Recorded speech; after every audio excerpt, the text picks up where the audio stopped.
Mina, thank you so much. And this is the day, of course, we're feeling the heat. The humidity is a big factor, and we'll see that throughout the rest of the summer.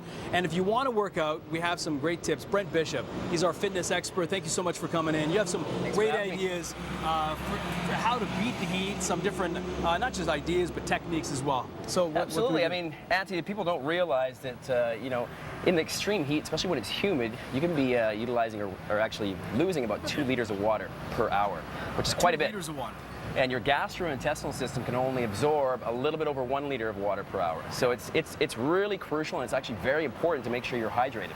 Before, part of that is during, after. Exactly. So I'd recommend 500 milliliters before. Okay. Every 15 to 20 minutes, 200 milliliters of water as well. And then afterwards, try to replace your body water by 2 liters for every kilogram of body weight lost due to water.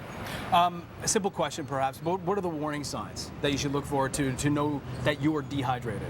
Well, if you're thirsty, obviously, it's too late. But I mean, right? sometimes people they push themselves too hard, and they don't quite know how dehydrated they actually are. Exactly. Well, you get almost like a fever, so you feel that heat. Again, your core temperature goes up, blood flow goes away from your organs and to the skin to allow the the evaporation of sweat.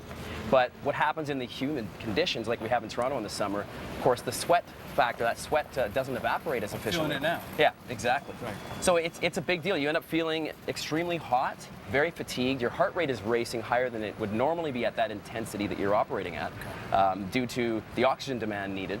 And yeah, you feel really sluggish, and you can actually hit a wall, and worst off, you can get heat stroke when your body temperature goes above 103 Fahrenheit. Past the point of no return. And then you're looking at tissue damage and a whole bunch of problems. All right, we don't want to think about that. So how do we solve this problem? So how do you solve this problem? Water is a huge one. There's also some great products on the market now that have oxygen infused water. This one by GP8 basically has an increased oxygen solubility, which helps to increase the diffusion of oxygen at the tissue level.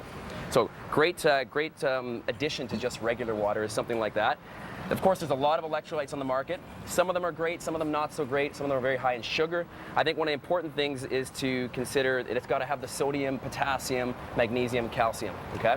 And there's, some of the products will have added factors like taurine, which is great for the heart, added factors like BCAAs, branched chain amino acids, which are great to prevent the destruction of muscle tissue as you're working out. Now, if you're just working out for 20 minutes, it may not be a factor. If you're working out for 60 minutes, an hour and a half, 60 minutes plus, yeah, especially outside, you want to sort of have something other than just plain water. Absolutely. I mean, I think a lot of people will they'll grab a electrolyte drink and they have a 30-minute workout. Your body does not need that. Water is perfectly fine. But outside, 60 minutes and beyond, yeah, you're going to need to replenish some of those electrolytes that you're losing through sweat. A great solution as well is coconut water. Natural coconut water is excellent. It has a great ratio of potassium to sodium. It's got your magnesium, your calcium, everything that's very important electrolyte-wise for muscle contractions and relaxation. And you got to obviously like the taste of it. Some taste better than others, but that's the key. It also has half the sugar that you would get in a lot of these electrolytes. And that's the thing, especially if you're working out outside or you're going for a run. What happens is you get cramps because of the sugar sometimes. Too much sugar is going to get you cramping. And if you're, if you want to perform and you're doing a race situation or something like that, last thing you want is cramps because it really dampens your performance. So what do we do drug testing? What is this? Take a look. Okay, so let me ask you. Let me ask you this question. Let me ask you this question. So this is all about. It's a personal question, Brent. Checking your urine. Yes. Okay, is actually really important when it comes to hydration. So should your urine look like this or like this? This is not urine, by the way. This is not urine. Yeah, thankfully. This is a family show. This is lunchtime. My guess, I would assume like this because the more more water you drink, perhaps. Exactly. Your urine should go for the lemonade look as opposed to the apple juice. It's important. Okay? Very important.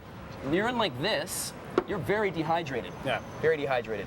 It's got to get lighter color in order to. It's a great way to just check how you are throughout the day. Yeah. Right. Just take a look. We got to wrap up, but I want to. This is a good one if you're going for a long period of time. If you're going for a long period of time, grab something like a hydration pack. This is one from Camelback. They come in really small sizes as well.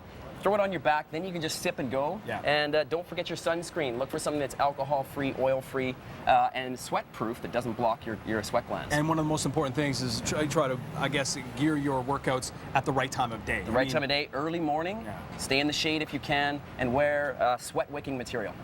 Right? Sweat-wicking material is going to be polyester blends. Try to stay away from cotton. It really holds the sweat, doesn't evaporate away from your body very easily. Brent Bishop, thank you, sir, for all your tips today. You ready to go for a run? It's too hot, man. All right, we'll be back after this. I hate you.